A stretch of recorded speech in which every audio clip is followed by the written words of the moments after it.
घर ऑर्गेनाइज़ करने के लिए घर छोटा या बड़ा होने की कोई बात नहीं है, हाई फाई घर हो ये भी नहीं है। जब पूरे घर को हमें खुद ही संभालना है और अपने आप ही काम करना है तो उसे अच्छे तरीके से एडजस्ट करके रखना ही भी हमारा ही काम है। अस्सलाम वालेकुम व्यूअर्स, कैसे आप सब? Welcome to my channel Zaika with mafia. आज की इस वीडियो में आपके लेकर आई हूँ कि डेली पर्पज़ पर कैसे क्लीनिंग की जाती है, कैसे की जाती है और किन टिप्स को फॉलो करके हम अपने घर को नीट और क्लीन और ऑर्गेनाइज़ कर रख सकते हैं। ये कोई मैटर नहीं रखता है कि आपका घर कैसा है, बस आपको सलीका आना चाहिए उसे नीट और क्लीन रखने का, और फिर देखिएगा आपका घर बिल्कुल ठीक हो जाएगा। तो सबसे पहले जो टिप्स है वो है कि आप बेड की चादर बिल्कुल जब भी सुबह उठें उसे बिल्कुल अच्छी तरह बिछाएं, और हफ्ते में 1-2 बार नहीं तो 1 बार तो ज़रूर उस चादर को चेंज करिए। अगर आप धुली चादर बिछाएंगे तो आपको देखने में बहुत अच्छा लगेगा। अच्छा, टिप नंबर 2 जो है, सबसे पहले जब आप फ्रेश होने के लिए बाथरूम में आते हैं तो सबसे पहले हमारी बाथरूम में ही नज़रें जाती हैं और सबसे पहले हम बाथरूम में जाते हैं। तो अगर हम डेली तौर पर उसकी क्लीनिंग करें तो हमें ज़्यादा टाइम भी नहीं देना पड़ता, बस 5 से 10 मिनट हमें देने पड़ते हैं और वह क्लीन हो जाता है। तो अपने जो ये पॉट होता है इसे हार्पिक से क्लीन करिए और वॉश बेसिन और बस फर्श को साफ़ करिए, आपका बाथरूम चमक उठेगा। अच्छा जी, अब आ जाती है बात बेड की। तो मैंने जैसे आपको बताया कि हफ्ते में आप चादर को 1 बार तो ज़रूर बदलिए, हफ्ते में 2 बार नहीं बदल सकते। तो और जब आप चादर को बदलें तो जब हम चादर को बदलते हैं तो ऐसे ही बदल देते हैं, लेकिन अगर हम इन टिप्स को फॉलो करेंगे तो हमारे बहुत ही ज़्यादा मेहनत भी कम लगेगी और हमारा घर भी अच्छी तरह बोल उठेगा। चादर बिछाते हुए एक बात का ख्याल रखें कि गद्दों को आगे की साइड में खिसका लें, उससे आपकी चादर बिल्कुल बराबर बिछेगी और अंदर भी आप आसानी से कर सकेंगे।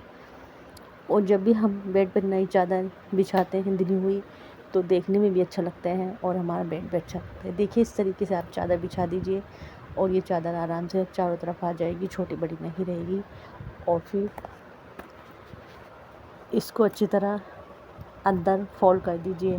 अब फोल्ड करने के लिए बहुत से आइडियाज़ हैं, लेकिन मैं यहाँ पर एक कॉम ले लेती हूँ और उससे चारों तरफ से आसानी से गद्दों के नीचे चादर पहुँच जाती है। अपने काम को आसान करने के लिए अगर हम इन छोटे छोटे टिप्स को फॉलो करें तो हमारा काम बहुत ही ज़्यादा आसान हो जाता है। देखिए, यहाँ पे मैंने कॉम ले लिया और इसकी मदद से मैं चारों तरफ से कोने फोल्ड कर लूँगी और चादर बआसानी से बिछ जाएगी। और चादर ठीक करने में भी बहुत ही ज़्यादा यूज़फुल होता है और हमारे हाथ अंदर नहीं जा पाते हैं तो कॉम से हमारे हाथ अच्छी तरह अंदर चले जाते हैं। अच्छा, हम अक्सर ही घर की सफाई करने के लिए, डीप क्लीनिंग करने के लिए पूरा दिन लगा देते हैं, लेकिन अगर हम डेली पर्पज़ से थोड़ी सी एक एरिया सफाई का ले लें तो हमारा काम बहुत आसान हो जाएगा और हम अपने बच्चों को, अपने घर को अच्छी तरह से टाइम भी दे सकेंगे और अच्छी तरह से मैनेज भी कर सकेंगे। आप बताइएगा कि आप में से कौन कौन इस बात को एग्री करता है, और वीडियो को लाइक शेयर सब्सक्राइब ज़रूर करिएगा। अच्छा जी, जैसे कि मैं बेडशीट वगैरह उतारती हूँ, अच्छा जी, यहाँ पे मैंने बार साथ के साथ मशीन भी लगा लेती हूँ। उसके बाद क्या हो जाता है, मेरा काम भी आसान हो जाता है, साथ ही साथ सफाई भी होती रहती है, ये सिरहाने और होते कपड़े भी हैं धुलते उन्हें अच्छी रहते तरह हैं। साफ फिर वो कर लिया टेंशन था। नहीं रहती कि इतने सारे इसके कपड़े साथ पड़े हैं ही और उनके धो लिया जाए। इनको साफ करने के लिए कपड़े कोई धोने के लिए ज़रूरी नहीं है कि आप महंगा 8-10 दिन बाद मशीन लगाएं। आपको बस थोड़े थोड़े कपड़े डेली यूज़ पर आप धो लीजिए, आपका काम बहुत ही ज़्यादा आसान हो जाएगा और आपको भारी भी नहीं लगेगा और आपके सारे कपड़े धुल जाएंगे। अच्छा, हम जो कपड़े धोते हैं उन्हें हम जब सूख जाते हैं तो एक जगह बनाकर रख देते हैं, लेकिन हम वो बहुत बड़ी गलती कर देते हैं। तो यहाँ पर देखिए, मैंने मशीन लगा ली थी और यहाँ पर फिर मुझे ये जो गिलासेस वगैरह होते, शीशे वगैरह के जो सामान होते हैं, इन्हें साफ़ करना था। तो इन्हें साफ़ करने के लिए अगर आपके पास कॉलिन नहीं है तो बस आप एक सूखा कपड़ा लीजिए, उसे थोड़ा सा गीला करके उसे उस पर फेर दीजिए और फिर सूखे कपड़े से उसे अच्छी तरह साफ़ कर लीजिएगा। आपका शीशा बिल्कुल चमक उठेगा। आप एक बार ट्राई करिएगा ये टिप, तो बहुत ही आसानी से साफ़ हो जाते हैं और जो दरवाजे वगैरह होते हैं वो भी इसी तरह से क्लीन हो जाते हैं। और अगर जब हम डेली साफ़ करेंगे तो वो बआसानी देखिएगा आहिस्ता आहिस्ता चमकने लगेंगे और साफ़ भी हो जाएंगे।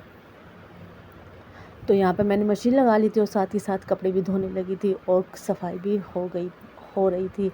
हम जो होम मेकर्स होते हैं, हाउस वाइफ होते हैं, एक साथ इतने सारे काम कर लेते हैं। हमें कभी किचन में जाना होता है, कभी बच्चों को संभालना होता है, कभी सफाई करनी होती है, तो हम एक ही साथ इतने सारे काम कर लेते हैं। जब हम छोटे थे तो सोचते थे कि हमारे बड़े ये सारे काम कैसे कर लेते हैं। जब अपने ऊपर ज़िम्मेदारी होती है तो इस बात का एहसास होता है कि कोई काम मुश्किल नहीं होता। जब ज़िम्मेदारी होती है तो वो काम आसान होता चला जाता है। तो अपने घर को मेंटेन रखना सिर्फ हमारा काम है और कोई हमारा घर आकर साफ़ नहीं करेगा। अगर हम उसे अच्छे तरीके से लेकर चलेंगे तो हमारी ही तारीफ़ होगी और हमारा घर ही होगा और हर कोई चाहेगा कि हमारा घर अच्छा लगे और आने वाला तारीफ़ करे। तो यहाँ पर बेडशीट वगैरह बदलने के बाद सोफ़ा कवर मुझे चेंज करने, तो मैंने चेंज कर लिए थे और फिर सोफ़े को भी इसी तरीके से साफ़ कर लिया था और विंडो वगैरह भी ऐसे ही साफ़ कर ली थी। तो ये छोटे छोटे काम हैं जो हम बआसानी कर सकते हैं और इसमें ज़्यादा देर भी नहीं लगती। सफाई करने के लिए आप पूरा पूरा दिन मत लगाइए, बस थोड़ा थोड़ा दिन लगाइए और आपका सारा काम आसान हो जाएगा। तो यहाँ पर मैंने सोफ़ा कवर बिछा लिए, तो कुशन भी रख दिए थे और बस धुले धुलाई जब आप बिछाते हैं कवर वगैरह कुशन वगैरह तो आपका हर चीज़ें अच्छी लगती हैं। ज़रूरी नहीं आप महंगे सामान डालें। तो ये छोटे छोटे जो काम होते हैं इससे हमारा घर खूबसूरत भी लगेगा और अच्छा भी लगेगा। अच्छा, सबसे जो मेन बात होती है हमारे घर की, वो फ्रिज का ऊपर का एरिया होता है। जी हाँ, ये फ्रिज का एरिया एक ऐसा होता है कि इस पर हम सारा सामान रख लेते हैं। औरों की तो नहीं, लेकिन मैं अपनी बात करूँ तो हमारे फ्रिज पे हर कोई यही वाला सारा सामान यहीं पे रख देता है, लेकिन मैं इस पर ज़्यादा सामान नहीं रखती, बस सारा सामान उठाकर एडजस्ट कर लेती हूँ और ये जो है इसे रखती हूँ। ये मुझे देखने में बहुत अच्छा लगता है और फीलिंग भी आती है हाँ अल्लाह ताला का नाम जो है वो किचन में है। तो उसके बाद मैं किचन की अच्छी तरह सफाई करके देखी मैंने इस फ्रिज पर एक चीज़ रखी हुई है बास्केट। इसमें क्या है कि इसमें बच्चों की दवाई, बड़ों की दवाई बआसानी मिल जाती है और छोटे छोटे बच्चे होते हैं तो घर में हमें दवाइयाँ तो रखनी ही चाहिए। तो इसमें सारी दवाइयाँ और बड़ों की भी अर्जेंटली कभी भी किसी को ज़रूरत पड़ सकती है तो इसमें से उठाकर ले लेते हैं। और ये बास्केट मुझे बहुत ही अच्छी लगी तो मैंने इसमें सारी दवाइयाँ रख ली थी और ये आसानी से फ्रिज के ऊपर रखी रहती है, कोई भी आके इसमें से ले लेता है, किसी को पूछने की ज़रूरत नहीं पड़ती। आप कोई ये बात नहीं है कि आप इस पर बास्केट ही रखें, आपकी मर्ज़ी है, आप कैसे भी अपने फ्रिज को एडजस्ट कर लें। और इसमें जो मुझे ज़रूरत का सामान है इसमें मैंने ज़रूरत का सामान रख दिया और ये मेरे फ्रिज का एरिया बिल्कुल साफ़ हो गया है। तो इस पर हल्का सा कपड़ा मारने की ज़रूरत थी और ये फ्रिज साफ़ हो गया है और फ्रिज को भी अच्छी तरह साफ़ कपड़ा फेर कर लिया था। अच्छा जी, तो ये दूसरा फ्रिज है जो हमारा है, तो इसको जो मैं साफ़ करती हूँ इस पर थोड़ी सी गंदगी ज़्यादा हो जाती है क्योंकि ये ज़्यादा यूज़ होता है, तो इस पर स्क्रबिंग कर देती हूँ और फिर सूखे कपड़े से इसे साफ़ कर लेती हूँ तो ये आसानी से साफ़ हो जाता है। अंदर की डीप क्लीनिंग पे इंशाल्लाह मैं आपके साथ शेयर करूँगी उसकी वीडियो कि मैं कैसे ऑर्गेनाइज़ करती हूँ फ्रिज को और कैसे उसे अंदर से क्लीन करती हूँ। तो यहाँ पर देखिए मैंने स्क्रब कर लिया था फ्रिज को और फिर कपड़े साफ़ कर लेंगे। तो जो फ्रिज का एरिया होता है और ये जो बाहर का होता है तो इस पर बहुत ज़्यादा दाग लगते हैं और जब हम इसे खोलते हैं तो हमारे हाथ किसी भी चीज़ में सने होते हैं और उस पर लग जाते हैं, तो ये वाली सफाई करने की हमें बहुत ज़्यादा ज़रूरत रहती है। आप बताइएगा कि आप अपने फ्रिज को कैसे साफ़ करते हैं और आपको वीडियो थोड़ी सी भी अच्छी लगे तो लाइक शेयर सब्सक्राइब ज़रूर करिएगा। अच्छा जी, हम बात कर रहे थे कि घर को मेंटेन रखना एक औरत का ही काम होता है, हमारा ही काम होता है क्योंकि मर्द तो बाहर जाके कमा कर ले आता है, लेकिन घर को पुरसुकून रखना, घर को जन्नत बनाना इसी का काम है कि घर को साफ़ सुथरा रखें और खाने पीने का ध्यान रखें। क्योंकि अगर घर पर अच्छा खाना बना हुआ होगा तो हमें भी अच्छा लगेगा और हमारे दिल को भी सुकून रहेगा। अच्छा जी, यहाँ पर आ जाती है ड्रेसिंग की बारी, तो ड्रेसिंग बिल्कुल मैं खाली रखती हूँ। यहाँ पर मैं कोई भी सामान नहीं रखती क्योंकि छोटे छोटे बच्चे हैं, ये कोई भी सामान उठा के चले जाते हैं। जो उसके अंदर का एरिया है उसमें ज़रूरी सामान रख लेती हूँ और बस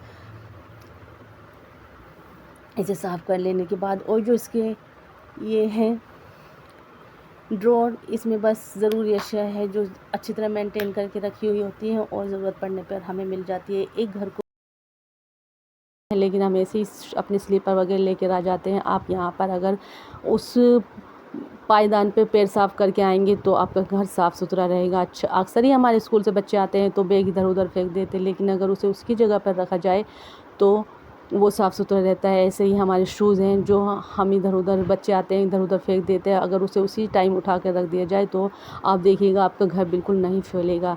ऐसे ही जैसे हम कपड़े धोते हैं तो हम उन्हें उतार के ऐसे ही बेड पर डाल देते हैं, लेकिन आपको ऐसा बिल्कुल नहीं करना है, उनको अच्छी तरह फोल्ड करके रख देना है साथ के साथ। इससे ना तो आपको ज़्यादा परेशानी होगी और आपको ये भी नहीं होगा कि इतने सारे कपड़े हैं और जो चीज़ें हैं वो वहीं पर रख दें।